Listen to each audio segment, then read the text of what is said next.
영까지 모든 재료 100% 국내산, 쇼핑이 후원이다.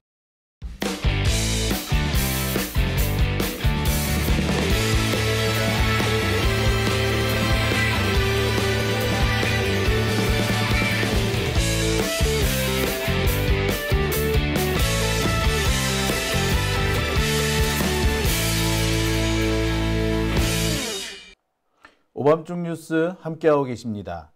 세 번째 주제는 오늘 여러분들께서 기다리셨을 메인 하이라이트입니다. 이재명 대표의 선거법 사건 항소심이 시작이 됐다고 하죠. 갑자기 배당이 되더니 갑자기 전원합의체 회부가 됩니다. 그러더니 갑자기 첫날 심리가 열렸다고 하죠. 의심스럽지 않을 수가 없습니다.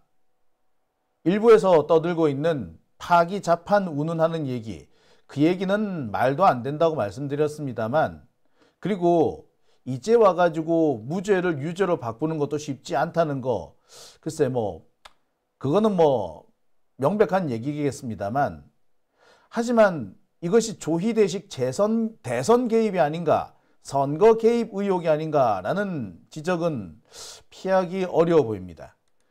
세 번째 주제는 이 오늘 있었던 여러 사건들을 좀 분석해 보겠습니다. 많은 분들이 걱정 되게 많이 하고 계세요. 정말 나경원 주장대로 대법원이 파기자판에서 선거 전에 이재명 대표를 죽이려는 게 아니냐, 의혹이 상당히 많이 고조되고 있습니다. 조희대 대법원장을 믿을 수 없다라고 하는 분들도 많으시죠. 저 역시 조희대 대법원장 믿을 수 없다라고 늘 말해왔고, 조희대라는 사람을 대법원장에 앉힌 것부터가 잘못이라고 제가 말씀을 드려왔습니다. 뿐만 아니라 오석준이나 엄상필 이런 사람들이 대법관이 됐다는 것조차도 사실은 말이 안 된다고 얘기를 했어요. 민주당에서 어떻게 오석준이나 엄상필 같은 사람을 대법관에 앉을 수 있느냐, 제가 지적을 많이 했습니다. 특히 엄상필 같은 사람은 조국 전 대표의 가족을 사실상 학살한 사람이지 않습니까? 말도 안 되는 논리를 이용을 했죠. 이런 사람이 대법관이 된다, 말이 안 되는 겁니다. 민주당에서 동의권을 갖고 있었기 때문에 적어도 이 대법관들의 임명을 막았어야 했어요. 제가 최근에 들은 바로는 당시 엄상필, 오석준 이 두 사람의 임명을 동의한 그 배경에는 지난 21대 국회의 절반 정도, 민주당 의석의 절반 정도를 차지하고 있던 이른바 수박들이 큰 역할을 한 걸로 되어 있습니다. 자유투표를 하자 그랬대요. 당론 투표를 하지 말고 자유투표를 하자. 이제 윤석열이 지명한 사람이니까 국힘당은 전부 다 찬성표 던졌겠죠. 그런데 민주당에서 당론 반대가 아니라 자유투표를 하게 되면 통과될 수밖에 없는 상황이었습니다. 네. 도대체 그들이 누구냐고요? 제가 지금 하나하나 제가 지금 밝혀내고 있습니다. 제가 요즘에 한마디 하면은 하도 소송이 많이 들어와가지고 제가 전후에 확인 절차를 지금 철저히 하고 있는데요. 확인 절차가 마치는 대로 다시 한번 전해드리도록 하겠습니다. 자, 아무튼 오늘 제가 준비한 세 번째 주제는 조희대의 대선 개입입니다. 이재명 대표에 대한 상고심을 갑자기 시작하겠다는 것도 그렇고, 배당하자마자 곧바로 전원합의체에 회부하는 것도 그렇습니다. 회부하자마자 첫날 심리까지 열었다?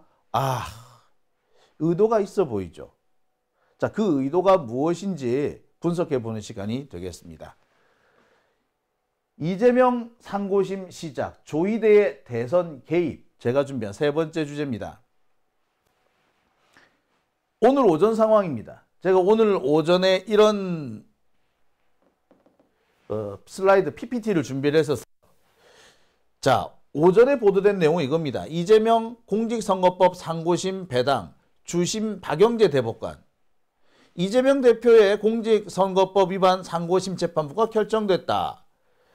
대법원 2부 오경미, 권영준, 박영재, 마용주로 구성된 2부에 배당됐다. 주심은 박영재 대법관이다. 자, 이게 오늘 오전까지의 상황이었어요. 오전 상황입니다. 저는 2부에 갔구나.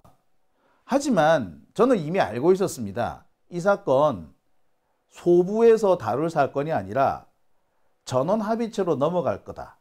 그래서 며칠 안에 전원합의체로 넘어갔다라는 얘기가 나오겠구나 라고 말이죠.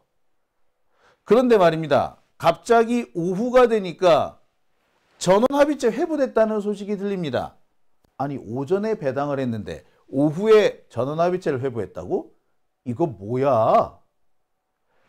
자, 놀라운 거는요, 이 전원합의체 회부가 조희대 대법원장의 지시에 의해서 됐다는 겁니다. 보통 전원합의체로 넘어가는 것은 소부에서 도저히 합의가 이루어지지 않을 때 전원합의체로 넘어갑니다. 또는 이 판례를 바꿔야 되는 상황이 있을 때 전원합의체로 넘어갑니다. 또는 사회적으로 매우 중요한 사건이 있을 때 전원합의체로 넘어갑니다. 전원합의체로 넘기는 방법은 소부에서 전원합의체 회부를 요구하거나 아니면 대법원장이 직접 옮길 수도 있습니다. 그런데 말입니다. 대법원장이 곧바로 이 사건을 전원합의체로 옮기라고 했다. 아니, 그럴 거면 2부의 배당은 뭐할로 해? 배당을 했더라도 오후에 이렇게 바꿀 거면 그냥 전원합의체 넘겼다 라고 그냥 하면 되지.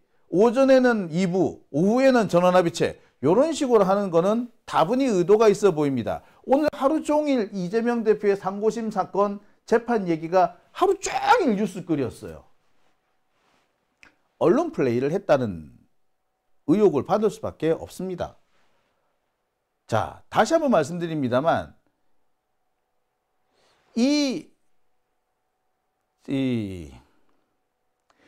제가 제일 당황스러웠던 부분은 이 부분입니다. 전원합의체에 넘어갔는데 넘어가자마자 첫날 합의기일, 그러니까 보통 이걸 대법원도 평의라고 하거든요. 첫날 평의를 열었다는 거예요. 합의기일이란 말 보통 잘 안 씁니다. 보통 평의라고 그래요. 대법원도 평의라는 말을 씁니다. 자, 이걸 곧바로 열었다는 거야. 자, 이걸 보면 뭘 알 수 있습니까? 솔직히 말씀드려서 이 전원합의체로 회부하는 것은 지난주쯤에 이미 결정이 되어 있었던 거죠. 지난주에 이미 결정이 되어 있었는데 오늘 그냥 행정 절차만 진행한 겁니다. 그러니까 행정 절차만 진행할 거면 그러면 조용히 진행할 것이지 굳이 이렇게 떠들썩하게 할 필요가 있었을까요? 이 떠들썩하게 했다는 것은 뭘 의미합니까? 목적 자체가 언론 플레이였고 뭔가 소동을 일으키고 싶었다. 뭔가 여론의 집중을 받고 싶었다.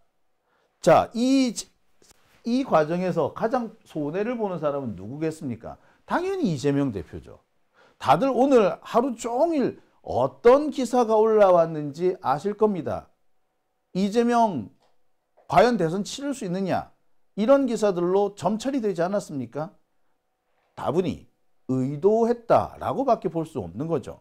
게다가 다분히 의도라고 말 수밖에 없는 것은 이 부분입니다.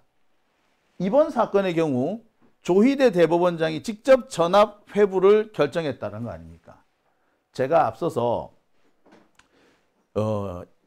이번 사건 이재명 대표의 선거법 사건 상고심은 전원 합의체로 넘어갈 수밖에 없을 거다라고 말씀을 드렸죠. 네, 그렇기 때문에 적어도 지난주쯤에는 전원 합의체로 갈 거다라는 방침을 정했을 겁니다.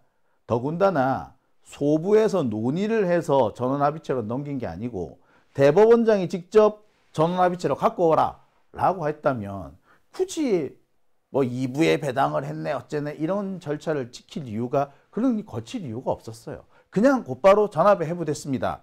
대법원장이 직접 회부하자고 했습니다. 요래버려도 되는 거야. 그런데 굳이 이 소동 2부에 갔다 전압에 갔다 그리고 첫날 심리까지 열었다. 하루 종일 난리 아니었어요? 떠들썩했습니다. 누가 보더라도 이재명한테 불리한 상황을 만들기 위해서 이런 쇼를 했다라고밖에 볼 수 없는 거죠.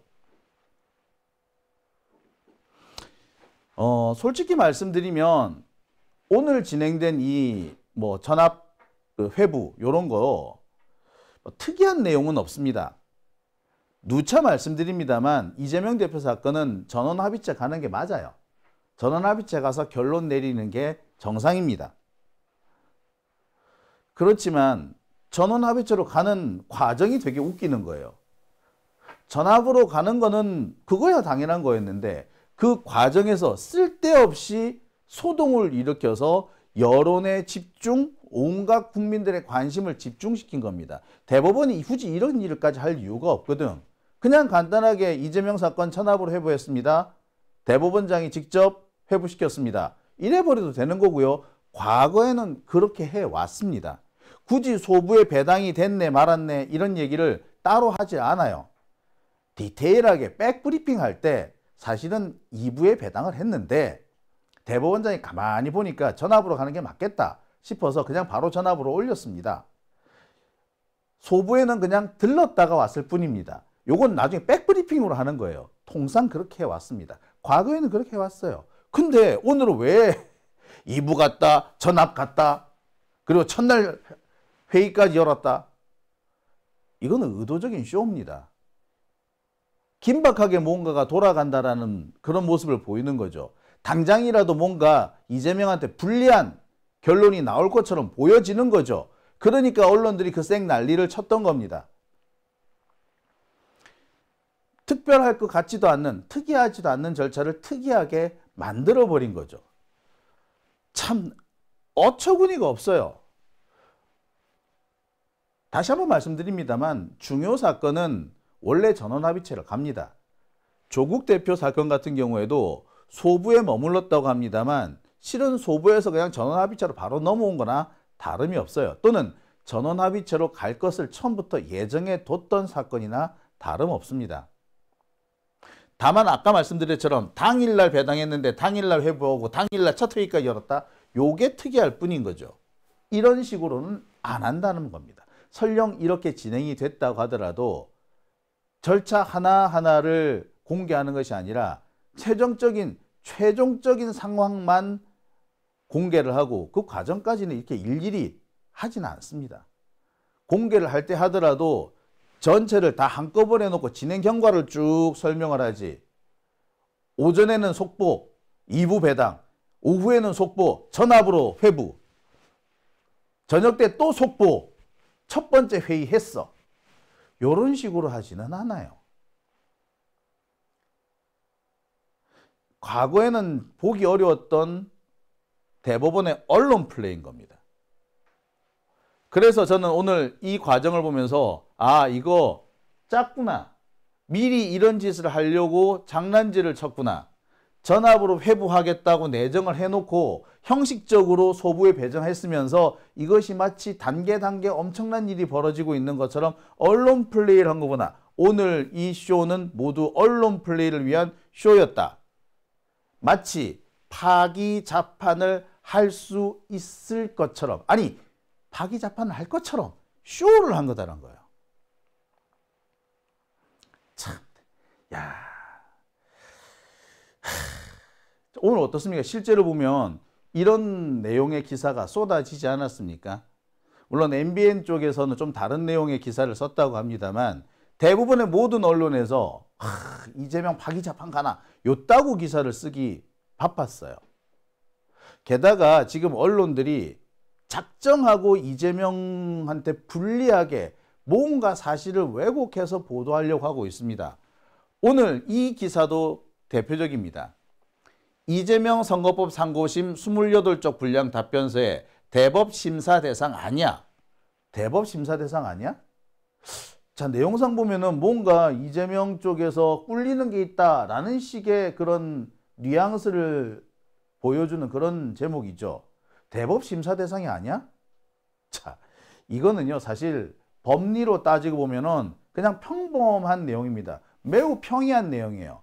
원래 대법원에서는요, 법률심만 합니다. 하급심에 이 법 적용에 문제가 있나 없나, 이른바 법리 오해라고 그러는데 법리 오해가 있나 없나만 따집니다. 간혹 가다가 심리 미진을 따지기도 하죠. 아우 보니까 야 이게 조금 더 심리를 하고 증거 조사도 하고 이것도 증인들도 불러서 해봐야 되는데 너무 결론을 빨리 내렸다, 야 이거 심리 미진 해서 돌려보내는 경우도 있습니다. 아무튼 대법원의 심사는 법률심이기 때문에 법리 적용에 위법이 있는지 없는지만 보면 돼요. 법리 적용에 위법이 없으면 대법원에 갈 일이 아니죠. 따라서 대법 심사 대상이 아니다라고 말한 게 아니라 이거는 상고 기각해달라 이 말이었어요. 상고 기각이라고 쓰면 될 걸 대법 심사 대상 아니야라고 지금 꼬아놓은 겁니다. 이거 진짜 예, 제가 볼 때 다분히 의도적이거나 아니면 기자가 되게 무식했거나. 보세요. 대법원은 법률심이기 때문에 법리 적용에 위법이 없으면 심사 대상이 아닙니다. 이걸 보고 뭐라 그러냐? 예, 심리 불속행 기각이라고 그러기도 하고요. 그냥 상고 기각이라고 합니다. 심리 불속행 기각이나 상고 기각해달라 이런 취지로 답변서를 썼다는 얘기예요. 근데 심사 대상이 아니다 이런 식으로 써놓으면 이게 뭔 말인지 알 수도 없을 뿐만 아니라 듣기에 따라서 이재명 대표 측이 뭔가 꿀리는 게 있는 것처럼 이런 뉘앙스를 주는 거죠. 상당히 좀 의도적인 왜곡에 속합니다.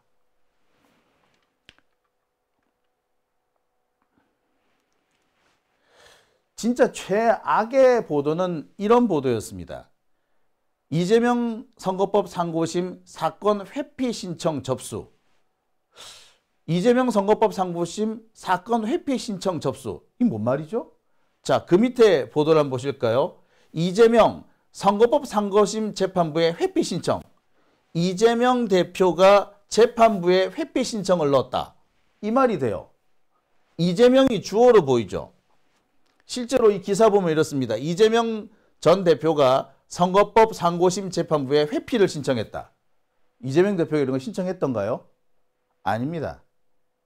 회피는요, 판사가 나 이 사건 안 맞겠습니다 라고 하는 걸 보고 회피라 그래요. 재판의 당사자가 저 판사는 내 사건 맞지 못하게 해주십시오 라고 하는 거는 보고 기피 신청이라 그래요. 회피하고 기피는 틀립니다. 즉 이 회피 신청은 누가 했습니까? 이재명이 한 게 아니라 노태학 대법관, 선거관리위원장이기도 하죠. 이분이 하신 거예요. 그런데 주어를 바꿔놨지. 자, 앞에 있었던 보도와 두 번째 있었던 이 보도를 엮어놓고 생각해 보십시오. 야, 이거 이재명이 지금 별 지랄을 다 하는구나. 야, 이 새끼 불리하니까 말이야. 이 별 절차상의 하자를 가지고 물고 뜯고 하네. 이런 식으로 오해하기 딱 좋게 만들어 놓은 기사. 이 기사 오보인데다가 대단히 악의적인 내용을 담고 있습니다. 이게 악의적인 내용이 아니라면은 무식한 거지. 기자가 기자로서의 자격이 없는 사안입니다. 이런 보도가 한두 개가 아니에요. 여기도 보세요. 이재명이 회피 신청을 했다고 돼 있죠. 실제로 본문에서도 상고심 재판부에 이재명 대표가 회피를 신청했다고 합니다. 회피는요, 판사가 내 이 재판 안 맞겠다라고 하는 거고, 실제로 오늘 같은 경우에는 노태학 대법관이 나 선거관리위원장이라서 이 사건 안 맞는 게 좋겠어 라고 했습니다. 이게 회피 신청이에요. 피고든 원고든 혹은 피고인이든 검찰이든 이들이 특정 판사나 재판관을 향해서 이 사람 빼주세요 라고 하는 거는 회피가 아니라 기피예요. 기피, 재척 이렇게 하는 겁니다. 뭔데 이거? 기사 잘못 썼어요. 잘못 쓰고 마치 이재명이 일부러 시간 끌기 하는 것처럼 뉘앙스를 이렇게 만든 겁니다. 이게 의도적인 오보라고 저는 보입니다. 안 그러면은 이거 기자가 기자로서의 자격이 없는 거죠. 기본도 확인, 이거는 기본도 확인 안 한 거 아닙니까? 회피 신청을 누가 했는, 아유 진짜. 그러니까 아무튼 이렇게 보고 나면은 오늘 이 진행된 이 사건 전후 경과, 요거는 대법원과 언론이 짜고 이재명 하나를 죽이려고, 이재명에게 스크래치를 내려고 어떻게든 간에 흠집 내고 비난의 대상이 되게끔 유도한 거예요. 이거 되게 악질적입니다. 이건 참. 저는 이런 거 볼 때마다 화딱지가 나요. 아니, 사람이 보면요, 실수할 수도 있죠. 근데 실수는 뭐냐면 비슷한 거나 이런 걸로 해야 되잖아. 근데 이건, 진짜. 에휴, 참. 예. 자, 아까 어떤 분이 조희대가 파기자판하는 거 아니냐. 그 김기현이나 나경원 말 맞다나 파기자판하는 거 아니냐라고 되게 걱정 섞인 말씀을 해주셨어요. 하지만 제가 어제 분명히 말씀을 드렸죠. 파기자판, 지난 2023년의 통계를 보면 모두 6,200건의 대법원 형사 상고심이 있었는데 이 중에서 대법원이 파기자판한 사례는 모두 합쳐서 몇 건? 예, 모두 합쳐서 17건입니다. 요거. 잘 안 보일 것 같으니까 제가 자세히 보여드릴게요. 파기자판하는 사례는 유죄 취지와 무죄 취지로 나눌 수 있는데 일단 유죄 취지인 경우에는 전부 다 벌금형이었습니다. 벌금을 깎아줬거나 벌금을 늘리는 걸로 마무리 지었다는 겁니다. 벌금 깎거나 벌금 늘리거나 그렇게 중요한 게 아닐 수 있죠. 벌금이란 게 그렇잖아요. 감옥에 보내는 것도 아니고 벌금 내라 그러는데 벌금을 늘리거나 벌금을 깎을 거면서 굳이 파기환송해서 다시 재판받아라 할 필요가 없다. 이런 걸 보고 소송경제라고 합니다. 소송경제학적으로 굳이 그럴 필요가 없다. 벌금 한 몇백 원 깎아주는데 또는 벌금 몇백 원 올릴 건데 그거 겨우 하려고 다시 재판을 시켜? 그 변호사비도 얼마나 많이 드는데. 그래서 어떻게 한다? 그러지 말고 파기자판하자. 이런 경우입니다. 벌금형의 경우에만 파기자판을 했습니다. 형사사건에서 유죄인 경우. 형사사건에서 무죄인 경우에는 모두 9건이 있었는데요. 면소가 7건, 공소기각이 2건입니다. 면소는 이거는 기소를 면제해 준다는 겁니다. 검사가 기소를 했는데 기소 면제? 주로 어떤 경우가 있느냐면은 법을 어기긴 어겼어. 근데 그 법이 폐지가 됐거나 헌법재판소 이런 데서 헌법 불합치가 났거나 이런 경우에 기소를 계속 유지하는 것이 옳지 않다라고 보이는 거야. 그래서 1심에서 유죄가 났더라도 면소해버리는 겁니다. 또는 공소기각. 이거 같은 경우는 무죄 선고나 선고 유예가 났는데 아니야. 이거 공소기각이야. 해버리는 경우. 자, 이런 경우 공소기각을 할 건데 혹은 면소를 할 건데 굳이 재판 다시 하라고 할 필요가 있나요? 그냥 여기서 끝냅시다. 이렇게 되는 겁니다. 자, 모두 합쳐서 17건의 상고심 파기자판 사례가 있었습니다. 형사의 경우 그래요. 민사는 또 몇 건 더 있어. 하지만 형사의 경우는 모두 17건. 지난해 6,200건 중에서 17건입니다. 이거 1%가 안 되죠. 62건이 돼야 1%인데 17건이면 0.2% 정도밖에 안 되고 0.28 이쯤 되겠네. 그 정도밖에 안 되는 겁니다. 0.28%밖에 안 나왔어요. 이 중에서 무죄였는데 유죄로 바뀌는 파기자판은 없었습니다. 단 한 건도 없었어요.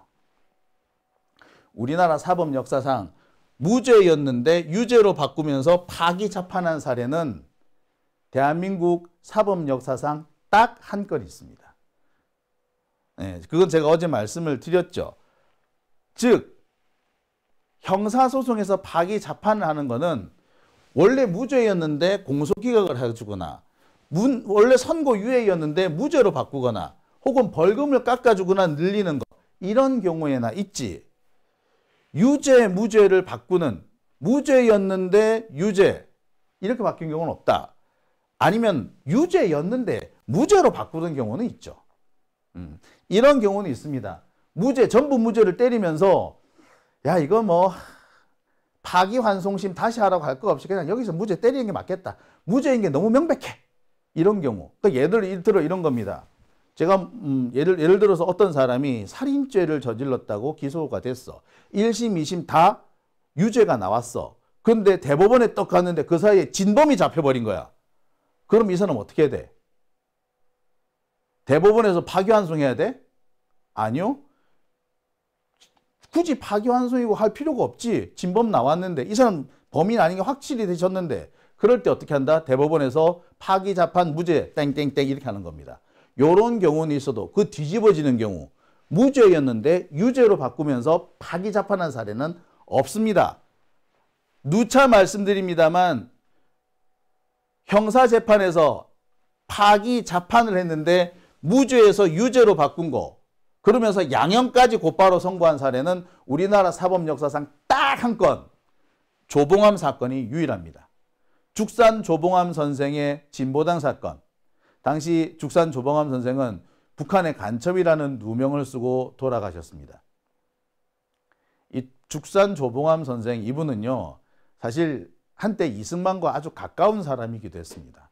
원래 이분이 공산당 운동을 하기는 했으나 나중에는 이승만하고 죽이 맞아서 이승만하고 농림부 장관까지 했어요. 농림부 장관. 그랬던 사람인데 이 사람이 대통령 후보가 나와가지고 이승만의 권좌를 위협할 것 같으니까 바로 이 사람 죽여버린 거야. 1심에서 유죄가 나왔는데 2심에서 무죄가 나옵니다. 무죄가 나와버렸어. 그러니까 3심에서 다시 유죄를 때리면서 사형 선고를 내려버린 거예요. 우리나라 역사상 무죄였는데 유죄로 바꾸고 양형까지 선고하면서 파기자판을 하는 사례 한 건. 이겁니다. 조봉암 사건. 그러니까 만약에 이번에 조희대가 이재명 대표한테 파기자판을 하면서 양형까지 선고한다면 조봉암 사건에 이어서 두 번째인 거지. 1차 사법살인, 2차 사법살인에 해당하는 겁니다. 이런 짓을 과연 조희대가 할까요? 제가 볼 때 그거는 불가능하다 봅니다. 조희대가 이렇게 파기자판하지는 못할 거야. 솔직히 말씀드리면 더 나아가서 이 조희대가 그밖에 다른 뜬금없는 짓을 하기도 어렵습니다. 유죄 취지 판결을 내릴 것이다. 사실 그것도 어려워요. 유일하게 조희대가 할 수 있는 거는 이것을 선거에서 최대한 활용해서 이재명의 흠집을 내게 만들고 이재명의 지지도나 득표율을 깎는 방법밖에 없어요. 이재명이 당선이 됐는데 이재명을 끌어내리는 판결을 내린다? 지가 죽으려고? 큰일 날 소리죠. 그런 일은 존재하기가 어렵습니다. 대법원이 난리가 날걸요?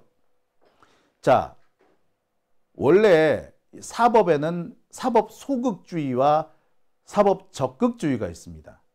정치에 적극 개입해서 정치도 사법적인 판단을 받도록 해야 한다. 이게 사법 적극주의고요.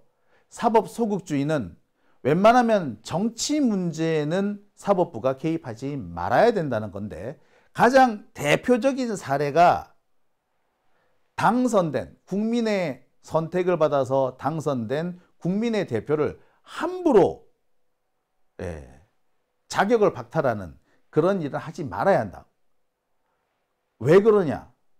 자, 사법부가 계속해서 국민의 대표, 특히 대통령의 이 직위를 박탈하는 탄핵도 아닌데 막 한다. 그러면 어떻게 될까요? 사법 자체가 정치가 돼버리는 겁니다. 정치가 사법화 될 뿐만 아니라 사법이 정치화 돼버리죠. 사법과 정치가 혼재되어 가지고 이게 재판인지 뭔지 알 수가 없게 돼요. 지난 1월 달에 있었던 서부지법 폭동 사태가 더 생길 우려가 커지는 거죠. 사법이 아니라 이거는 정치적 싸움이 되는 거예요. 재판이란 이름만 걸었을 뿐. 그래서 사법부가 정치에 지나치게 적극적으로 개입하면 안 된다. 적어도 국민의 대표를 함부로 목을 날리는 거는 하지 말아야 한다. 라는 게 있어요. 이게 바로 사법 소극주의의 대표적인 모습입니다. 미국이 그래요. 미국의 경우는 당선된 국민의 대표를 함부로 내쫓지 않습니다. 특히 하원 의원 같은 경우는 뭐 가끔 가다가 직위가 박탈되는 사례가 적지는 않으나 상원 의원의 경우는 웬만해 가지고는 어렵습니다. 오히려 상원에서 일정한 합의를 끌어온 경우에나 가능해요. 대통령의 경우는 아예 손 안 대는 게 원칙입니다. 이것은 제3대 대통령인 토머스 제퍼슨 시절부터 그랬어요. 그러니까 토머스 제퍼슨하고 그 조지 워싱턴하고 처음에는 사이가 좋았는데 좀 시간이 지나면서 사이가 좀 나빠졌나 봐. 그러면서 어떻게 된다? 둘이가 정적 관계가 됩니다. 나중에 토머스 제퍼슨이 당선되고 난 다음에 조지 워싱턴이 그 했던 정책의 일부를 가지고 형사 소송을 걸어버려요. 기소를 하려고 듭니다. 이때 대법원에서 어떻게 했다? 야, 이런 거는 법원에 갖고 오지 마 하고 끊어버려요. 일종의 그 대통령한테 형사 불소추 원칙 이런 거를 확정지은 겁니다.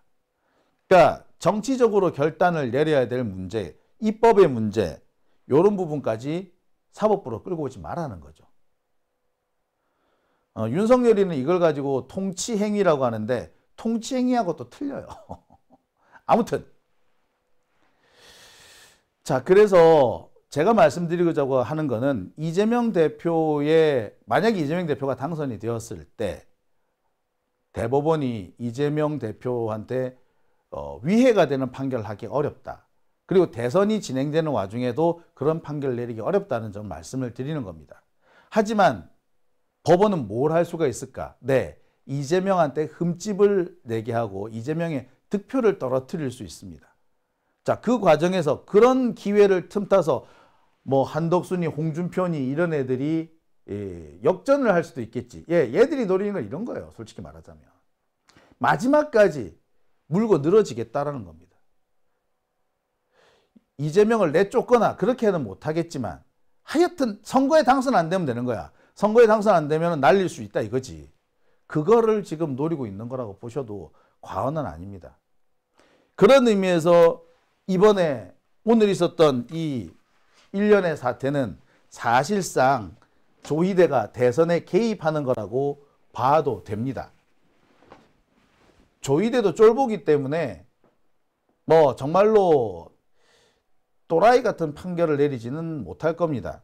하지만 적어도 이렇게 상처를 입히고 득표를 떨어뜨리고 그렇게 해서 뭔가 여지를 만들려고 하는 행위는 할 겁니다. 앞서서 검찰이 유동규를 끌고 와서 5월 달에 법정에 세운다고 하잖아요.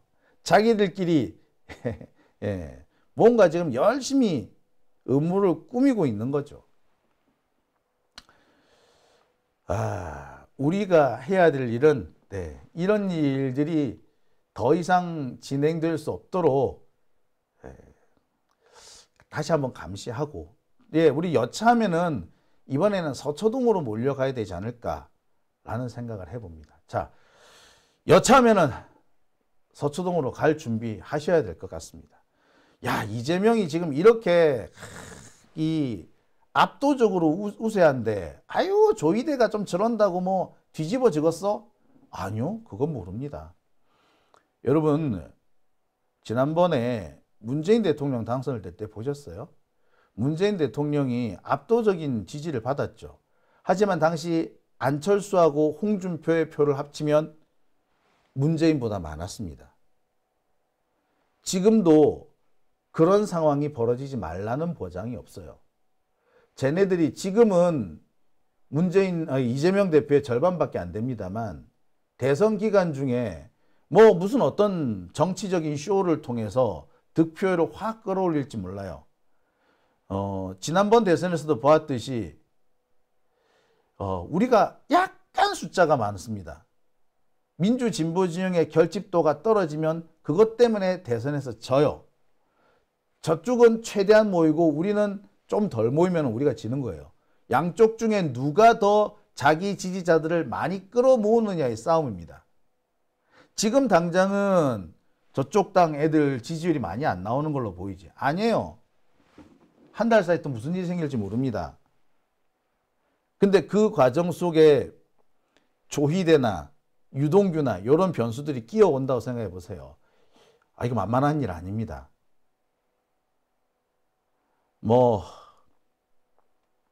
제가 말씀드린 건요, 안 좋은 얘기를 하겠다는 게 아니고요, 불안을 증폭시키겠다는 것이 아니고, 우리가 끝까지, 마지막 하나까지, 작은 변수 하나까지 우리가 철저하게 통제하고 여차하면은 바로 뛰어나갈 준비를 해야 한다. 긴장을 늦추지 말자. 이런 말씀을 드리는 겁니다. 오밤중의 뉴스 함께하고 계신 지금 시각 1시 10분입니다.